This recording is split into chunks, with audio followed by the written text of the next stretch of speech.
So welcome back to another video. This one is air flaps.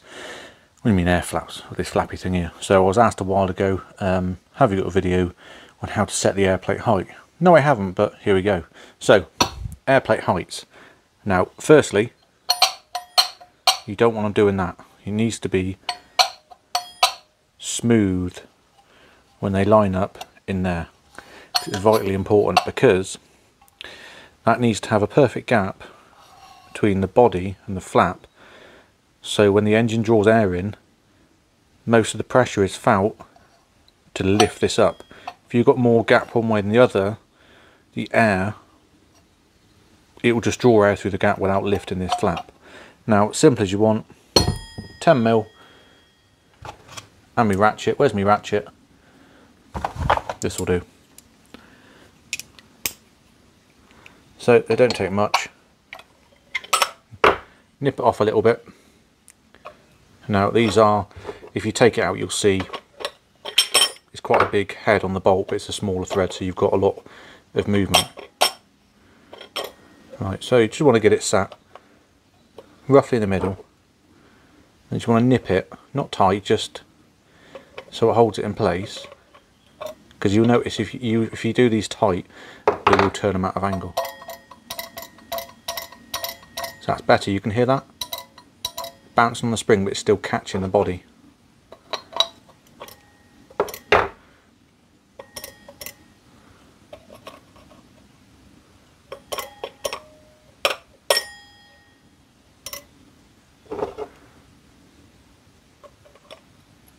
And notice the sound changed. Now it'll get even worse. Quite hard to do this on camera whilst.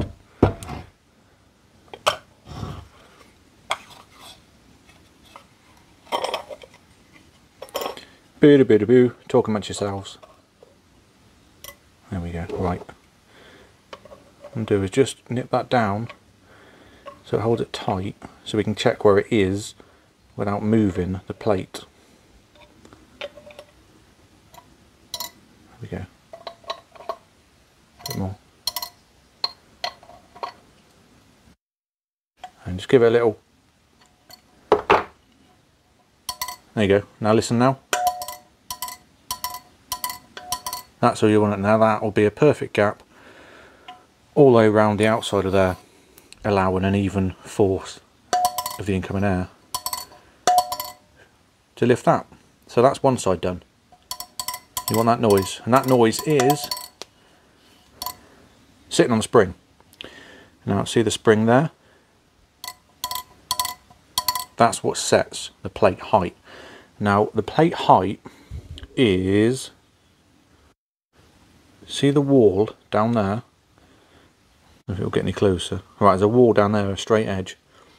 I'm ill prepared. Where's my pointer? Hello? Right, here we go. Zoom in. Focus even. Right. So that's the wall there. Now what we want, these plates do bend. This is slightly bent out of line. Nothing to worry about. Just literally hold it. Bit of force on it. A bit leveler, a bit more. Again, you're not doing it to put any mega force in it, just give it a little. It's aluminium plate.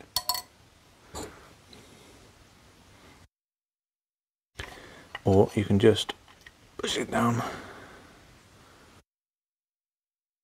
Yep, happy with that. So now we can see there's a wall around here. Now what you want is these plates. Again, there's book figures, there's everything there. So I just noticed a crack somewhere in there. Anyway, so book figures. Ideally, you want that gap, the height of there between the plate and this, to be about 0.9mm, half a mil, that kind of area. Any more than a mil is too much. Now, why is it too much? Well, once you've set the fuel in and your CO2, it all works in your CO2, so you've got X amount of fuel in going in. Well, you can have the perfect amount of fuel in, but if you've got the air wrong, as in if that air plate is there, when it lifts the air plate, it's letting air in, but it's moving the arm in there, turn, letting more fuel in. Now again, if it's too low, for argument's sake, if I pull that down, whoosh, there we go. Again, so if the engine then draws air in, when it draws it in to X amount of height, you're not getting enough fuel in. So it's vital to get that air plate sat perfectly there. Now how do you adjust it? Pretty simply. This is one type, I'll show you the other type in a minute. So you'll see this spring sits inside this little clip. Now what you need to do, if you want to lower the plate, get a pair of pliers and squeeze this. So squeeze that bit, and it will move down. Closing this gap up means the spring will push down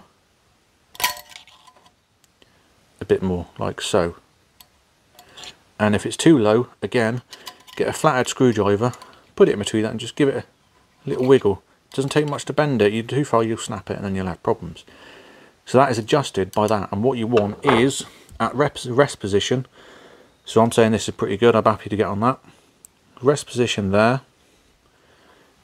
is when this little part here, shiny bit, sits on that plate. And if you can look from the other side, see that black dot in there? Not very well, but that black dot, that's where that pin constantly sits. So that is how you set your air plate height. So you want that bouncing on the spring, and you want to be able to push it down as well. In case the car backfires, it needs to push down to let some air pass out of the way. Bounce on the spring, sitting no more than 1mm down from up there, give or take. Most cars, every cars are different, but generally a bit less, between 0.5 mil and 1 mil. That will get you in the ballpark of starting the car, then it's just tweaking it.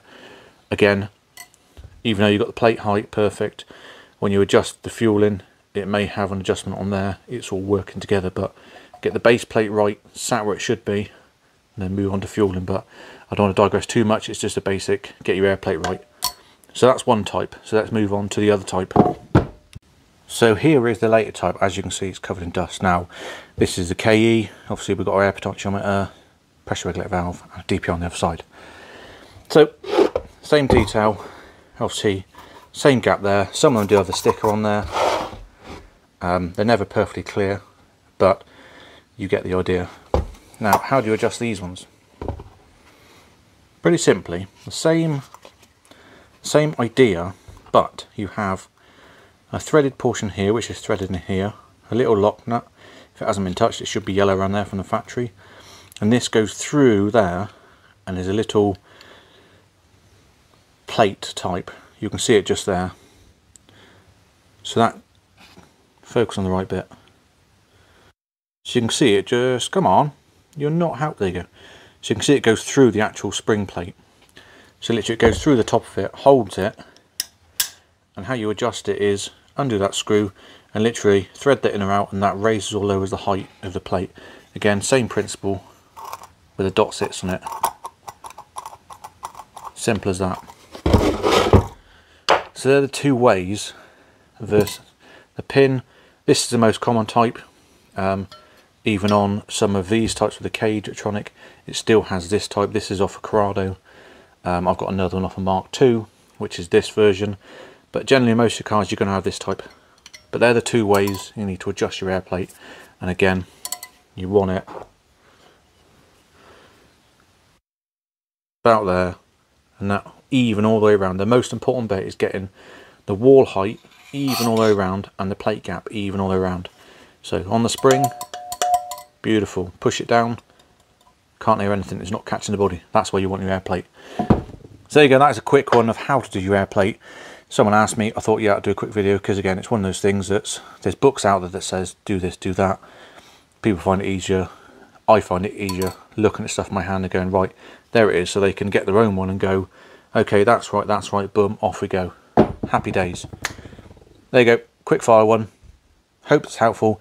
Again, any questions, contact me and I'll do the best I can to answer the question for you. Cheers for watching, I'll see you in the next one. Bye. It's what I need.